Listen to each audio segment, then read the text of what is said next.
야고보서의 주제를 인내라고 할 만큼 본서 야고보서의 마지막 부분에서 인내를 또 강조하고 있습니다. 아마 야고보서 1장을 읽어보신 분들, 또 저와 함께 강해로 쭉 이어가신 분들은 야고보서의 주제가 좀 명확하구나라는 것을 알 수 있는데, 다시 한번 인내에 대해서, 그래서 제가 여러분들에게 야고보서 1장을 강해할 때 인내의 열매에 대해서 또 함께 또 말씀을 나눴고, 이 마지막 장 5장에서도 역시 인내가 나오는 걸 보면서 야고보서의 주제를 인내라고 할 수 있겠구나라고 우리가 추정할 수 있습니다.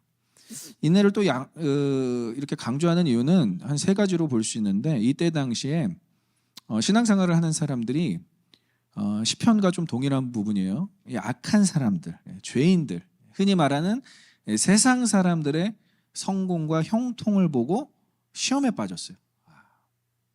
유대 땅, 팔레스틴 땅에 있을 때만은 몰랐는데, 이게 막 흩어져서 디아스포라 지역에 이렇게 그리스 로마가 통치권 아래에 있었던, 로마의 통치권 아래에 있었던 그 지역에 삶을 정착하다 보니까 이 악한 사람들, 신앙생활 안 하는 사람들, 그리고 누가 봐도 참 좀 못된 사람들, 이런 사람들이 성공하고 잘 나가는 거에 대해서 분개하면서 신앙을 저버리는 성도들이 많았다는 것이죠. 그리고 이들에게 마음이 품었던 것은 이 정해진 시간에, 또 하나님께서 좀 이렇게 딱 정해진 시간에 저 악인들, 저 못된 사람들을 심판하셨으면 좋겠는데, 나는 좀 아쉬움이 계속해서 그들 마음까지 생겨나기 시작했습니다. 그러다 보니까 디아스포라에 흩어져 있는 이 기독교인들, 유대인 기독교인들의 신앙이 갈수록 쇠퇴되어지고, 안타깝게도 배교가 일어나기 시작했다라는 것이죠. 그러나 이런 것들 여러 가지 이유를 대자면 몇백 가지, 몇천 가지 이유를 댈 수 있겠지만, 여러분, 신앙을 떠나는 가장 큰 이유는 인내의 결여라고 할 수 있어요. 인내가 부족해서 신앙생활을 저버린다라고 할 수 있었죠. 신앙생활의 가장 중요한 덕목은 인내입니다. 인내. 이건 너무 제가 몇 번을 강조해도 정말 부족할 만큼 인내는 너무 중요해요. 그리고 신앙생활을 하는 공동체에서 이 한마음 한뜻, 그리고 한 몸까지 되어가는 그 과정이 다 인내가 필요하다라는 것이죠. 저는 지난주에 우리 그 추수감사절 찬양제를 하면서 제 마음간에 큰 감동이 왔어요. 이 교구원들이 이제 1년째 지나지 않지만 한 6개월 정도 이제 모임을 갖기 시작했지만 굉장히 비슷해지더라고요. 아니나 다를까 서부는 또 다 검은 색깔 옷을 입어서 또 깜짝 놀랐고, 중부 같은 경우는 뭔가 이렇게 좀 가족적인 분위기로 좀 비슷해 보였고, 북부는 또 다 같은 머리띠를 쓰고 싹트나를 또 율동하지 않았습니까?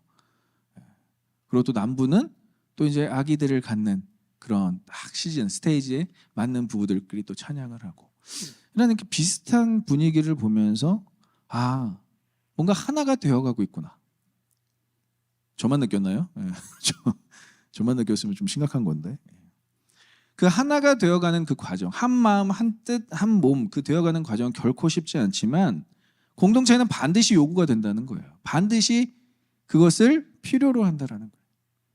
그래서 이 공동체를 두 가지로 비유할 수 있어요. 제가 자주 듣는 비유예요. 여러분, 콩 같은 공동체가 있고 메주 같은 공동체가 있어요. 콩처럼은 막 그냥 한 번에 모일 수가 있어요. 콩은 떼굴떼굴 굴러와서 출처를 모른 채 막 굴러와서 모일 수는 있지만, 압력을 가했을 때, 흔들었을 때 다 흩어져 버립니다. 그럼 결국 그 공동체는 숫자가 많았든 얼마나 많이 모였든 중요한 게 아니라 하나가 되지 못했다라는 거예요. 인내하지 못하고 그냥 흩어져 버릴 수 있다라는 거예요. 적지만, 수가 적고 보잘것 없는 것 같았지만 단단해 보이는 그 공동체, 그 공동체를 메주 같은 공동체로 비유할 수 있어요. 열을 가하고 모난 부분을 잘라내고 서로 맞춰갈 때에 메주 같은 공동체가 될 수 있다는 것이죠. 저는 이 메주 같은 공동체가 제가 바라는 공동체의 상이에요. 한번 따라해볼까요? 매주 모이는 메주 같은 공동체. 이런 거 좀 웃어주세요, 여러분. 이런 거 좀 웃어주셔도 돼요. 이게 저희 하프 그건 비아냥거리는 것 같은데. 매주 모이는 매주 같은 공동체가 전 여러분들 되기를 소망합니다. 추수감사절 기간에도 여러분들 모여서 함께 교제했다고 들었어요. 물론 뭐 피파 25를 밤늦게까지 또 하셔서 눈이 충혈되신 분들이 계시듯 심피줄이 터지셨다는 분들이 계시는데, 제가 봤을 때 그렇게 교제하고 하나됨을 이루는 데에 분명히 노력하는 요소가 있다는 거예요. 결코 하나 되는 건 쉽지 않습니다. 그래서 우리 한번 옆 사람에게 고백하겠습니다. 나와 달라주셔서 감사합니다. 인내해 주셔서 감사합니다. 예. 하나가 될 수 있다라는 것은 누군가는 인내하고 참아내고 있다라는 거예요. 저도 마찬가지로, 자신도 마찬가지로 인내하고 참아내고 있기에 하나됨을 이룰 수 있다라는 것이죠. 그래서 야고보가 신앙생활하는 그 성도들에게 권면하는 첫 번째 덕목이 계속 인내임을 알 수가 있어요. 지금 이 기독교 역사가 1세기도 채 되지 않아서 교인들이 막 추풍 낙엽처럼 흔들려 버리는 거예요. 뭔가 기적이 일어나고 다이나믹이 일어나고 공동체에 막 엄청난 코이노니아가 일어날 때는 사람들이 막 물밀듯이 몰려왔지만, 박해가 가해지고 악한 사람들이 이 기독교를 또 변질시켜버리고, 잘못된 선생들이 이것들을 또 잘못된 가르침으로 교인들을 꿰내고 이럴 때 교인들이 추풍 낙엽처럼 떨어져 나갔다라는 것이죠. 여러분, 신앙은 끝까지 인내함으로 지켜내야 될 우리의 소중한 자산입니다. 하나님께서 여러분들에게 믿음 주신 줄 믿습니다. 그 믿음은 우리가 지켜나가야 된다는 거예요. 그 믿음을 지키는 과정 가운데서 인내가 너무 중요하다는 거예요. 그냥 나자빠지고 넘어지고 더 이상 못 가겠어가 아니라, 그 넘어질 때 또 누군가 내 손을 잡아줘야 일어날 수 있다는 거예요. 그래서 공동체가 너무 중요하다는 것이죠. 나는 혼자 신앙생활 할래요. 조금 기독교가 제시하는 신앙생활과는 다릅니다. 신앙생활은 반드시 함께 가야 돼요. 가족하고도 똑같은 거예요. 누군가 넘어졌을 때 격려해주고 위로해주고 일으켜줄 누군가는 필요하다는 것이죠. 그래서 그 인내를 지금 개인의 인내보다는 공동체의 인내를 강조하시는 것을 볼 수가 있어요. 야고보는 본서에서. 언제까지 인내해야 되느냐? 여기서 본문에서 보니까 주께서 강림하시기까지. 와우. 주께서 강림하시기까지 인내해야 된다. 근데 뭐뭐까지, 이 까지라고 해당되는 이 헤오스라는 이 단어는 시간의 개념만으로 보면 우리는 조금 모호할 수가 있어요. 그럼 주님 오실 때까지 계속 이렇게 참아내야 되나? 근데 이것은 목적의 개념을 더욱더 부각시키고 있는 단어입니다. 뭐뭐까지라는 단어는. 그래서 주님의 오심을 기다리는 만큼 인내해야 된다는 거예요. 주님의 오심을 기다리는 만큼. 주님을 기다리는 그 갈망만큼 우리가 인내해야 됨을 강조하고 있어요. 이 인내라는 단어와 이 파루시아, 주님이 오심, 강림을 잘 연결시켜야 우리의 인내에 도움이 될 수 있는데, 이 파루시아, 하나님 예수님께서 다시 오심은 악인들을 심판하시고 의인들을 구원하시는 그 하나님의 임재로 표현되고 있는 거예요. 그러니까 그리스도의 재림은 우리에게는 소망이 되는 것, 우리에게는 위로가 되는 거예요. 이것이 엄청난 축복의 소망이고 엄청난 위로의 근원이어서 우리가 버틸 수 있는 힘이 된다는 거예요. 우리가 인내할 수 있는 목적이 된다는 거예요. 여러분, 취업을 준비하는 그 취준생이라고 하죠. 취준생이 인내를 못하는 이유가 무엇일까요? 여러분? 다 취준생이 아니어서 모르실 것 같은데, 직업을 갖는 것에 대한 확신이 없어서. 내가 과연 직업을 가질 수 있을까? 내가 과연 번듯한 직업을 갖고 내가 페이를 받아가며 살아갈 수 있을까? 이거에 대한 확신이 없다라는 거예요. 여러분, 부부 생활을 해보셔서 알겠지만, 하신 분들은 알겠지만, 부부가 인내하지 못하는 이유는 처음엔 안 그러다가 상대방에 대한 신뢰, 상대방에 대한 믿음이 깨져버려서 더 이상 이 사람을 내가 기대할 수가 없어서 인내하지 못하게 된다라는 거예요. 여러분, 그 사업장의 사장님이 인내하지 못하는 이유가 뭐죠? 자신이 운영하는 회사가 이익을 남길 수 없다라는 인컴을 남길 수 없다라는 그 불확실함 때문에 인내를 못하게 되는 거예요. 우리의 삶 가운데서 인내를 못하게 하는 환경과 상황은 계속 우리에게 주어져요. 근데 이것들을 종합적으로 봤을 때 인내를 못하는 이유는 미래에 대한 불확신, 미래에 대한 불안이 인내하지 못하게 한다는 것입니다. 그래서 주님의 강림이 우리에게 약속된 것은 미래를 이미 우리에게 알려준 거예요. 나는 반드시 올 거야. 나는 반드시 다시 올 거야라는 것은 우리에게 이미 미래를 알려주셨다라는 거예요. 우리가 살아가는 이 시대에 주님 오시지 않아도 주님께서는 반드시 다시 오실 줄 믿습니다. 그 신앙을 마라나탕이 아니라 마라나타라고 해요. 북부교구가 마라나탕이라고 이름을 지어버렸는데 현재 진행형이라고 제가 알겠습니다. 탕이라고 써졌으니까. 마라나타의 신앙, 주님 다시 오시옵소서 라는 그 믿음을 갖고 있는 사람은 인내할 수 있다라는 거예요. 왜냐? 주님 오실 것을 알기에 미래를 이미 알잖아요. 그러니까 미래를 아는 자만 인내할 수 있고 인내를 이룰 수 있습니다.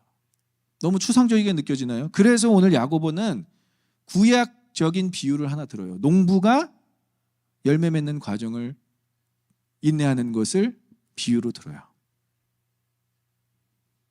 어떻게 이야기하냐면 보라, 농부가 땅에서 나는 귀한 열매를 바라고 길이 참아 이른 비와 늦은 비를 기다리나니. 여러분 이 7절을 잘 보셔야 되는 게 이 열매 맺는 과정에서 지금 뭐가 또 기다려야 돼? 뭘 또 기다려야 된다고요? 이른 비와 늦은 비를 기다려야 된대. 야, 그럼 열매도 기다려야 되고 늦은 비도 기다려야 되고 이른 비도 지금 이 얘기를 하는 게 아니라 농부가 씨를 뿌리고 열매 맺는 그 과정, 그 열매 맺기를 기다리는 그 과정 가운데서 하나님께서 개입하시는 개입이 있다라는 거예요. 그러니까 우리는 인내할 때 야, 이거 진짜 언제까지 열매 맺을 때까지 기다려야 되지라고 생각할 수 있겠지만 하나님께서 중간중간에 우리에게 개입하시는 그 순간 모멘텀이 있다라는 거예요. 그 모멘텀이 없으면 우리는 인내를 이룰 수가 없어요. 하나님께서는 반드시 순간순간 한 번씩 우리에게 개입하셔서 인내를 이루는데 엄청난 인도를 해주신다라는 거예요. 그래서 이 이른 비와 늦은 비를 이 농부로 비유한 것은 하나님께서 마냥 넉놓고 우리만 인내하게 하시는 분이 아니라 이른 비와 늦은 비는 어떤 거죠? 자연의 섭리잖아요. 하나님의 절대 간섭이잖아요. 여러분 팔레스틴 지역에서 이 열매 맺기 전에 씨가 싹트기 시작하는 그 날짜가 10월에서 11월입니다. 이들은 10월에서 11월에 이제 싹이 트는 때에 뭘 볼 수가 있냐면 이른 비를 볼 수가 있어요. 이른 비. 싹이 틀 때 이른 비가 내려요. 그리고 그 시기가 지나서 그 이듬 해인, 다음 해인 추수 직전에 3월과 4월에 내리는 비를 늦은 비라고 합니다. 그러니까 이 팔레스틴 지역의 농부들은 지금 비를 언제 볼 수 있죠? 10월과 11월, 3월과 4월. 그럼 그 비를 보면서 뭘 느끼죠? 열매가 맺어지겠구나. 그 열매가 맺어지기 전에 지금 뭘 받죠? 농부가 씨를 받잖아요. 씨앗을 받잖아요. 씨만 본 게 아니라 거기에 자라난 씨앗을 받잖아요. 거기서 부어지는 이른 비도 보고 또 그것이 자라나서 싹이 텄을 때 추수할 때가 왔을 때 맺어지는 열매의 모양도 보고. 그러니까 아이들은 이것만 봐도 다 알아요. 아이들 막 돌아다니면서 열매다, 열매가 났네, 이런 것들을 막 소리 지르면서 우리 영화부 아이들 놀더라고요. 그러니까 이 인내는 열매가 맺는 과정이랑 동일한데 열매가 맺어지기는 그 모든 과정 가운데 비를 내리심으로 함께 하시는 하나님을 우리가 발견해야 된다는 거예요. 그것이 하나님의 간섭, involvement of God, 하나님의 간섭하심을 우리가 경험해야 된다는 거예요. 신명기 11장 14절에 이렇게 나와 있습니다. 시작. 여호와께서 너희의 땅에 이른 비, 늦은 비를 적당한 때에 내리시니 너희가 곡식과 포도주와 기름을 얻을 것이요. 믿으십니까? 하나님의 개입하심이 전적으로 임하시니까 우리가 얻을 수 있다라는 확신으로 인내하게 된다라는 거예요. 이른 비를 보면서 열매가 맺어지겠구나. 늦은 비를 보면서 열매가 반드시 맺어지겠구나. 저와 여러분들의 과정 가운데서 동일하게 이렇게 역사하시는 하나님이시라는 거예요. 우리 막 찬양하잖아요. 비 준비하시니. 그가 구름으로 하늘을 덮으시는 걸 딱 보면서 비 내리겠구나. 은혜 주시겠구나. 그것을 우리가 확신하며 살아가는 것이 우리의 인내의 과정이라는 것이죠. 그래서 세상 사람들과의 인내랑은 전혀 차원이 틀린 거예요. 우리는 이미 알고 그들은 모르고 인내하는 거와 알고 인내하는 것은 얼마나 많은 차이가 있겠습니까? 여러분들은 충분히 인내를 이루실 줄 믿습니다. 하나님께서 주시는 확신으로 오늘도 우리는 인내를 이뤄볼 수 있다는 거예요. 뭐예요? 아무것도 보이지가 않아요. 뭐 삶 가운데서 맺어진 게 하나도 없어요. 아니에요. 하나님께서는 이른 비와 늦은 비로 여러분들에게 보여주셨다는 거예요. 그래서 이 기다림의 시간에 이 늦은 비와 이른 비처럼 중간중간에 확신을 주시는 하나님께서는 전 이것을 이렇게 표현하고 싶어요. 예고편을 보여주신다. 여러분 뭐 기다리시는 드라마 혹시 있습니까? 막 오징어 게임 2 막 드라마 계속 지금 예고편 조금 찔끔씩 뜨는데 어떤 분들 막 그거 갖고 다 막 영화를 다 해석해 버리더라고요. 막 어떨 것이다 이럴 것이다. 근데 우리의 신앙도 이걸 좀 적용할 필요가 있어요. 하나님께서 조금씩 보여주시는 그 예고편으로 인해서 뭐 마블 영화 끝나고 막 떡밥이라고 하나요? 그것도 이렇게 보여주는데 근데 하나님께서 분명히 우리의 삶 가운데서 개입하시는 그 순간순간에 내가 최종적으로는 이런 열매를 맺을 수 있겠구나 라는 하나님의 예고편이 있다는 거예요. 우리의 열매가 잘 맺어질 수 있도록 누가 오늘도 일하신다? 하나님께서 함께 하신다. 그래서 하나님의 일하심을 의심하지 않는 자는 인내할 수 있어요. 오늘도 여러분들의 삶 가운데서 하나님의 일하시기를 간절히 소망하고 축원합니다.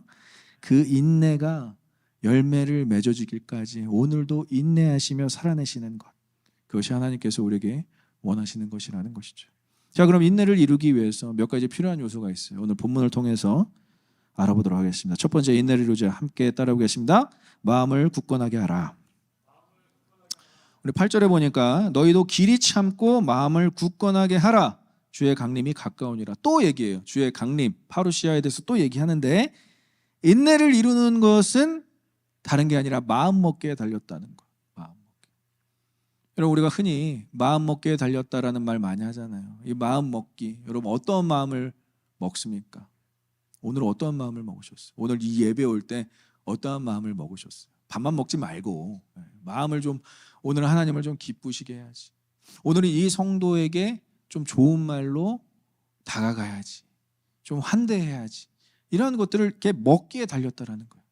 그러면 오늘 이 마음 먹기에 달렸다라는 이 부분에서 우리가 마음을 먹어야 되는 건 무엇입니까? 마음을 굳게 해야 된다라는 거예요. steadfast. 흔들리지 말아야지. 막 운전하고 오면서 예배 자리로 오는 것이 아니라 뭐 방향을 틀다든가 저기 재밌는 거 하네 하고 저기에도 뭐 우회전을 한다든가 이렇게 방향을 틀었다면 오늘 제가 여러분들과 이 시간에 만날 수 없었겠죠. 인내를 이루는 것은 마음 먹기에 달렸다라는 것을 강조해요.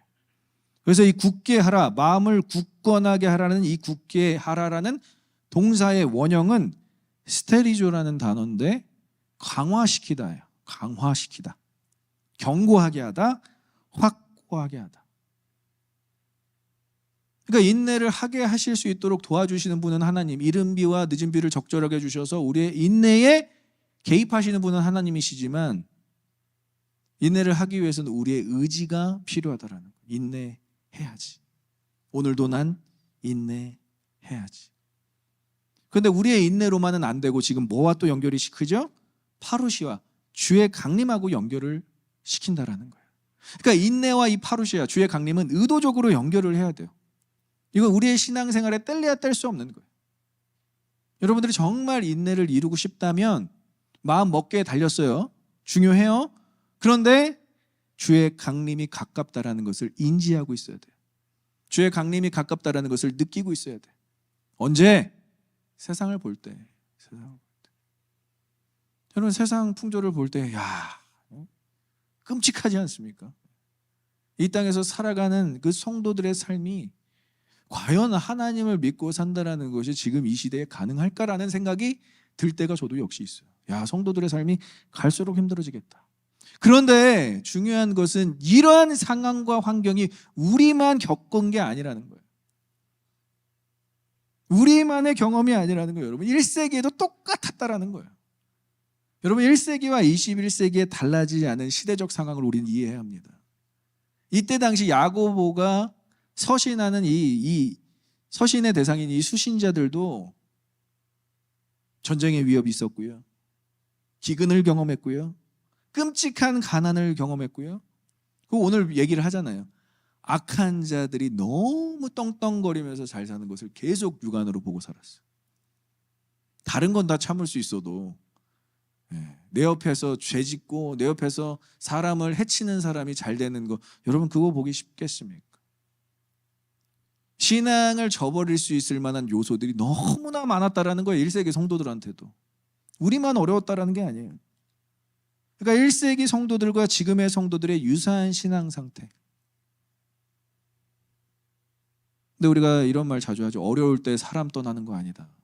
신앙도 똑같습니다. 어려울 때 신앙 포기하는 거 아닙니다. 어려울 때 오히려 더 신앙을 붙잡기를 소망합니다. 어렵고 힘들 때, 상황이 안 좋을 때 하나님께서 오히려 기도의 자리로 인도하실 때 그것이 우리에게 축복이라는 거예요. 여러분, 기도가 축복입니다. 믿으십니까? 기도 축복이에요, 여러분. 진짜 즐겁고 행복할 때 기도가 안 나와요. 미안하지만. 그래서 세상 사람들이 변질되는 거예요. 악한 자의 형통을 우리가 기뻐하고 악한 자의 형통을 보고 부러워할 필요가 없다라는 거예요. 왜냐? 오히려 고난 중에 우리는 하나님과 더 가까워질 수 있다는 거예요. 그러니까 기도 자체가 축복이라는 거예요, 여러분. 한 성도분이 저한테 그 고백을 하시더라고요. 진짜 금요 기도에 매주 나오시는 분인데 기도할 수 있는 게 너무 감사해요. 자신 하나님의 얼굴을 그곳에 대면한대요. 아무도 없는 자리에서 혼자 남으셔서 기도할 때가 많은데 그냥 거기서 그냥 하나님 만나는 거예요. 곤고하고 힘든 시기에 가장 가까워진 그 하나님과의 그 친밀함, 그건 세상이 주는 어떠한 행복과 어떠한 그 만족감으로 비교할 수 없다라는 것이죠. 그리고 이 인내와 파루시아를 자꾸 연결하는 것은 성도들에게 다른 소망 두지 말라는 거예요. 이 어려운 때에, 이 환난의 때에 물질로 좀 풍요로워지면 좀 괜찮을라나? 여러분, 뭐 도찐 개찐입니다. 진짜로. 미국에서 아무리 잘 사는 것과 아무리 못 사는 것 별 차이가 없어요. 미국은 참 좋은 나라예요.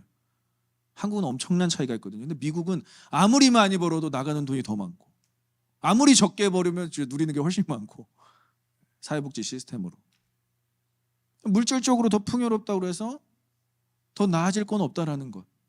이때 당시도 마찬가지예요. 디아스포라 교회인들이 무슨 소망이 있겠습니까? 이민자들인데. 그냥 다른 데 소망을 두지 말라는 거예요. 애초에 너희들은 다른 데서 기쁨을 얻을 수 있는 존재들이 아니라는 거예요.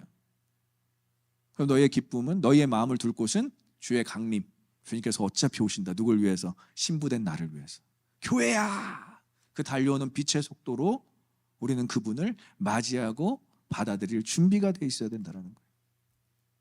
그래서 마음을 굳건하기 위해서 반복적으로 선포해야 되는 강림신앙, 제가 재림신앙이라고 할게요. 재림신앙. 요즘 조금 이 재림신앙에 대해서 좀 말이 많은데 우리가 한번 고백하겠습니다. 주님, 다시 오시옵소서. 이것이 우리의 신앙 고백이 되길 소망합니다. 주님 오시옵소서라는 그 고백을 달고 살아보세요. 인내할 수 있다라는 것. 10남매를 키운 저희 할머니가 10남매를 키우셨어요. 진짜 하루도 바람 잘 날이 없는 거예요. 우리가 또 아버지 그 핏줄이 다들 좀 이렇게 소심해요. 조금 이렇게 덩치들도 좋고 좋은데 성격들은 또 다 소심하셨더라고요. 저 작은 아버지들, 작은 고모들. 그러니까 할머니가 좀 이렇게 강하게 좀 키워보려고 했는데 맨날 맞고 들어오는 거예요, 자녀들이. 첫째가 맞고 들어오면 좀 둘째가 좀 괜찮은데 둘째가 또 복수하겠다고 나갔다가 둘째가 또 맞고 들어오고, 뭐 셋째까지 다 맞고 들어오는데 그 문제 해결을 하는 분들이 누구냐? 밑에 있는 고모들, 동생들이 단체로 5명이 달려가서 역시 여자들은 강해요. 끝까지 물어뜯고 막 깨물고 막 곡괭이 같은 거 이런 거 막 갖고 갔나 봐요. 그 당시 때 사바고 누가 우리 오빠들 때렸어 하고 막 그런 이야기를 하는데 할머니가 바람 잘 날이 없으셨대요. 근데 할머니 입에 달고 살으셨던 말, 주님 어서 오시옵소서. 주님 가능하시면 빨리 오시옵소서. 마라나타의 신앙을 가질 수밖에 없는. 근데 저희 할머니는 누구보다 행복하게 사셨어요. 그 10남매를 바라보면서 사신 게 아니라 주님 바라보시면서 살았다는 거예요. 여러분, 무엇을 보시면서 오늘 마음을 굳게 하십니까? 사람 믿으세요? 사람은 믿음의 대상이 아니에요. 뭐 목사 신뢰하세요? 그러지 마세요, 여러분. 부담돼요. 하나님만 바라보시며 인내하시길 소망하고 축원합니다. 그게 우리의 마음을 굳건하게 하는 지름길이라는 거예요. 다시 한번 따라해보겠습니다. 주님, 어서 오시옵소서. 그것이 우리의 믿음을, 우리의 마음을 굳게 하는 선포, 고백이라는 것이죠. 자, 두 번째, 인내를 이루자. 따라해볼까요? 서로 원망하지 말라. 중요한 요소입니다. 이것은 개인에게 적용되는 게 아니라 공동체의 인내를 이야기한다라고 이야기했어요. 말씀드렸어요. 9절에 보니까 형제들아 서로 원망하지 말라. 그리하여 심판을 면하리라. 보라, 심판주가 문 밖에 서 계시니라. 이 문맥으로만 봐도 저자는 야고보는 개인의 인내보다 공동체의 인내에 초점을 두고 있어요. 그러면 고난의 시대에 신앙을 가뜩이나 지키기 어려운 이 상황, 1세기 이 후반 상황과 지금 저희의 상황이 비슷하다고 했을 때 제일 하지 말아야 될 것, 원망. 인내를 가뜩이나 열심히 하고 있는데, 주만 보면서 마음을 굳건하게 하고 있는데 원망한다면 인내할 의지조차 상실해버리는 거예요. 갖가시 참고 있었는데, 여러분 막 참는 사람 조그만 것들이 폭발하는 거잖아요. 그런 거예요. 원망은. 이 원망이라는 단어가 공기스모스라는 단어거든요. 쿵소리를 내다라는 단어에서 어원이에요. 근데 그 쿵소리를 내다가 내가 어떻게든 지금 인내하고 있었는데 그 쿵소리를 내므로써 와르르 무너뜨리는 거예요. 원망이라는 게. 여러분 부부관계가 그런 거예요. 당신 때문에 그렇게 된 것 같아. 너 때문에, 내가 너만 아니었어도 미국 안 왔는데. 서로 눈치 보지 마세요. 내가 한국에서 살자고 그랬잖아. 너만 아니었어도 이 캘리포니아 땅에 내가 정착하는 게 아닌데. 이런 원망이 완전 그 인내, 여태까지 참고 살아왔던, 믿음을 굳게 했던 모든 것들이 와르르 무너지는 거예요. 저는 이게 부부관계에서만 일어난다고 생각하지 않고 성도와의 관계에서도 생각해요. 내가 당신만 아니었어도 내가 교회 안 떠날 텐데. 이런 말들, 여러분 그 평생 상처 주는 거예요. 아예 뭐 떠나실 거면 조용히 나가시면 돼요. 누구 때문에 교회 나갑니다, 목사님. 평생 원망. 이게 우리의 그 인간관계에서만 이루어지나요? 하나님의 관계에서도 이 원망이 이루어져요. 하나님 때문에 내 인생이 이렇게 됐어요. 여러분 오늘 베드로의 고백 찬양하셨죠? 오히려 주님 때문에 금을 버리고 주님 때문에 사랑하는 사람들과 멀어졌어도 나는 주를 섬긴 것에 대해서 후회하지 않습니다. 이게 얼마나 멋진 고백입니까? 원망이 조금도 들어있습니까? 아니면 감사가 들어있습니까? 그래서 후렴부분에 찬양하잖아요. 날 부르심에 감사. 이거 얼마나 멋진 고백이에요. 여러분들을 부르신 하나님께 감사하시길 소망합니다. 감사와 원망은 완전 대립되는 거예요. 원망하는 순간 감사가 싹 사라지는 거예요. 조금만이라도 원망하는 순간. 그리고 원망은요, 여러분 전염됩니다. 옆 사람이 원망하면 그 원망이 전염돼서 전염병처럼 나에게도 고스란히 찾아와요. 그래서 원망으로 인해서 광야에서 심판받은 이스라엘 백성들이 거의 3분의 1이 되는 거예요. 다 죽어나가는 거예요. 하나님이 죽이시겠다고 작정해서 그렇게 된 게 아니라 원망 때문에 그들 스스로가 죽음을 자초하게 되는 거예요. 원망과 불평은 이렇게 무섭습니다. 원망도 전염되지만 감사도 전염되는 거예요. 감사가 전염되시길 소망합니다. 감사를 전염시키세요. 차라리 감사, 제가 감사가 무기라고 했죠. 싸울 수 있는 어떠한 상황 가운데서 감사해버리세요.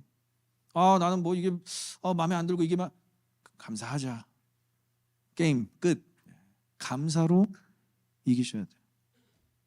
그리고 서로 원망하는 순간 치명적인 상처를 남기게 돼서 인내를 해보려고 해도 더 이상 힘이 안 나는 상황까지 단다라는 거예요. 그러니까 이 원망에 대해서 얼마나 이 야고보서가 참 강력하게 금하고 있는지, 주께서 심판하신다라고. 그 원망에 대해서 반드시 주께서 심판하신다. 문 밖에 서서 그 원망에 대해서 심판하시기를 기다리고 계신다. 여러분 우리의 삶에 하나님께서 동행하신다는 것은 참 감사한 일이에요. 그러나 그것은 또 우리에게는 거룩한 부담감으로 다가와야 돼요. 내가 하나님 앞에서 살고 있지. 원망하지 말아야지. 불평하지 말아야지. 근데 여기서 금하고 있는 것은 서로 원망하지 말라는 거예요. 인내하고 있는 성도들끼리 서로 원망하지 말라는 거예요. 그러면 원망 대신 뭘 해야 되느냐? 사랑하라. 서로 사랑하기도 모자란 이 시간에 원망할 시간이 있겠느냐? 그래서 예수님께서 오셔서 이 율법을 쫙 축소시키시면서 요한복음 13장 34절에 그냥 새 계명을 아예 줘버리시잖아요. 많은 계명 아니라 새 계명을 줘버리시는데 이 계명에 모든 계명이 다 구약의 모든 계명이 다 들어가 있는 거예요. 요한복음 13장 34절 함께 읽겠습니다. 새 계명을 너에게 주노니 서로 사랑하라. 내가 너희를 사랑한 것 같이 너희도 서로 사랑하라. 믿으십니까? 서로 원망하라가 아니라 글자만 바꿔요. 서로 사랑하라. 한번 옆 사람과 고백하겠습니다. 주님이 나를 사랑한 것 같이 나도 너를 사랑합니다. 좀 길지만 네. 원망의 원인은 무엇일까요? 원망의 이유는 내가 아직 죄인임을 모르는 거예요. 내가 아직 살아있는 거예요. 내 자아가 막 살아있고 막 팔딱팔딱거리는, 아직 죽지 않은 거예요. 그리고 다른 사람이 죄인임을 또 모르는 거예요. 다른 사람이 죄인이라고 정죄하라는 얘기가 아니라 다른 사람이 죄인이라면 뭐가 필요하죠? 긍휼과 사랑이 필요한다. 제가 아까 얘기했죠. 사람은 이해의 대상이 아닙니다. 이해하려고 들지 마세요. 절대 이해할 수가 없어요. 그 어린 시절부터 그 레이얼됐던 그 모든 경험과 그 모든 지식이 총집합된 게 인간이에요. 그 사람을 이해할 수 있다고요? 말이 안 돼요. 그거는 불가능한 거예요. 하나님만 이해하실 수 있어요. 근데 하나님은 우리를 이해하려 들지 않으시고 사랑하셨어요. 긍휼을 베푸셨어요. 그 성품을 고스란히 본받아 우리도 사랑해야 된다는 거예요. 원망하지 말라는 거예요. 인내를 이루기 위해서는 이 원망 아닌 사랑으로 이룰 수 있다는 거예요. 마지막으로 인내를 이루자. 함께 따라 보겠습니다. 오래 참음의 본을 삼으라. 10절 같이 읽어볼까요? 시작. 형제들아 주의 이름으로 말한 선지자들을 고난과 오래 참음의 본으로 삼으라. 아멘. 여러분은 본보기가 필요해요. 머럴이 필요해요. 그냥 참아라, 그냥 인내해라 하면 어려워요. 여러분 오래 참음하면 생각나는 인물 누구십니까? 김충만? 그랬으면 좋겠어요. 몇몇 성도들이 참 저한테 진짜 칭찬. 목사님은 정말 인내의 아이콘. 전 이 얘기를 들을 때마다 제가 몸서리치게 소름이 돋아요. 제가 누구보다 인내를 못했던 사람이라는 걸 제가 알고 있기 때문에 목사님은 인내하는 참 본보기를 보여주셨습니다. 이런 얘기를 정말 너무 좋은 칭찬인데 들을 때마다 참 제가 너무 부끄러워요. 그러나 저도 누군가를 본받아서 인내할 수 있었기에 오늘 야고보가 이렇게 권면하는 내용이 저에게는 너무나 귀하다고 생각해요. 여러분 오래 참음, 인내의 아이콘을 찾아보기 위해서는 성경 인물로 가면 돼요. 근데 성경 인물 중에서 선지자들을 본으로 삼으라고 권면한 이유가 있어요. 구약의 선지자들은요, 자신들의 의지가 없었어요. 자신들의 삶이 없었어요. 그냥 하나님께 부르심 받고 계속 하나님의 말씀만 선포했어요. 근데 너무나 안타깝게도 그 하나님의 말씀을 전한다는 이유로 온갖 수모와 박해와 고난을 당한 자들이 바로 구약의 선지자들입니다. 근데 너무나 놀라운 것은 이들이 불평 한마디 없이 그 일을 감당했다라는 거예요. 그래서 여러분 주의 종 뭐 목회자가 주의 종이냐 막 이런 식으로 요즘 비난하고 그러지만 진짜 하나님의 말씀을 대언하는데 목숨 건 분들은 인정해 주셔야 돼요. 정말 주님의 종이구나, 하나님의 종이구나. 근데 그 하나님의 종이라는 그 타이틀을 받기까지는 말씀의 대언자로만 살아가면서 순종하면서 고난을 당하면서 그들의 삶의 고귀함을 인내하며 버텼다라는 거예요. 저는 거기서 크레딧을 줄 수가 있습니다. 여러분들이 인내를 이루고 싶다면 가장 좋은 것은 이 구약의 선지자들을 본받는 거예요. 인내를 이루는 과정에서 이 본보기가 반드시 필요하고 본보기가 되는 인물들이 우리에게는 제시되었다라는 것을 감사해야 된다라는 거예요. 한두 명이 아니라는 거예요. 그래서 히브리서 12장 1절에 이러므로 우리에게 구름같이 둘러싼 허다한 증인들이 있다라는 거예요. 여러분들에게 본이 될 수 있는 허다한 증인들이 이미 어디 있다? 천국에 있다. 그들이 여러분들을 응원하고 있다. 잘하고 있어. 잘 버티고 있어. 내가 너를 와치아웃하고 있어. 보고 있어. 여러분, 그게 무섭습니까? 아니면 위로가 됩니까? 힘이 됩니까? 오늘 하루 잘 살았다라는 것을 누구한테 인정받고 싶냐는 거예요. 하나님께도 인정받으면 좋겠지만 믿음의 선조들, 이미 그 길을 가서 하나님 나라에서 우리를 응원하고 있는 그 믿음의 선조들에게 우리가 응원과 격려를 받는다면 인내할 수 있지 않겠냐는 거예요. 그러면서 한 명 딱 인내를 이룬 구약의 대표 인물을 쫙 소개하는데, 결국은 야고보는 1장부터 이 얘기를 하고 싶었던 것 같아요. 따라해 볼까요? 욥의 인내. 욥의 인내. 욥기에 나오는 욥이라는 인물을 등장시키면서 patience, steadfastness, perseverance, 이 모든 인내라는 단어가 다 적용되는 사람이 욥이었다라는 거예요. 욥은요, 여러분, 성경 인물 중에서 가장 극심한 고난을 당했습니다. 하루아침에 전 재산을 다 잃었어요. 조금만 있었던 사람이 아니라 당대의 부자였거든요. 그 지역에서 전 재산을 하루아침에 다 잃고 10명의 자녀들을 다 잃어버리고 몸에 간질병이 발생하고 아내도 저주하면서 욥을 떠났습니다. 이러한 상황에서 욥은 자신에 대해서는 원망했어요. 자신의 태어난 날, 자신이 살아있는 그런 날수, 자신의 상태에 대해서는 원망했지만 하나님에 대해서나 어떠한 상대방에 대해서 원망하지 않았어요. 그리고 그 고난의 시간을 누구와 버텼다? 하나님과 버티는 장면이 욥기에서 세세하게 우리에게 소개되어지고 있습니다. 너무나 놀라운 것은 욥이 고난 중에 선포한 고백이에요. 고난 중에 선포한 고백, 욥기 23장 10절. 너무나 우리가 잘 아는 말씀. 함께 읽어보겠습니다. 시작. 그러나 내가 가는 길을 그가 아시나니 그가 나를 단련하신 후에는 내가 순금같이 되어 나오리라. 믿으십니까? 인내의 결과를 이미 알았다라는 거예요. 나는 길을 모릅니다, 하나님. 나는 내가 왜 이 지경이 됐는지를 몰라요. 그러나 하나님께서 인내의 결과를 주실 거라고 믿습니다. 그것은 내가 완전히 단련되어서, 여긴 순금, 정금, 완전히 단련되어서 깨끗하게 하나님께 서는 것이 하나님께서 맺게 하실 결과이기 때문에 나는 인내할 수 있습니다. 그래서 욥기는요, 여러분, 하나님께서 인내를 만들어가는 과정, 욥의 인내를 만들어가는 과정을 볼 수가 있어요. 진짜 하나님의 사람이 어떻게 인내를 하는지. 전 욥기를 보면 놀라운 것이, 여러분, 이 돈이 많고 부자 출신인 분들은 인내를 잘 못합니다. 왜냐? 모든 것을 다 물질로 해결을 해봤기 때문에 그래요. 물질로 해결하는 것이 가장 쉬운 문제라는 것으로 어렸을 때부터 잘하면요, 인내가 굉장히 부족합니다.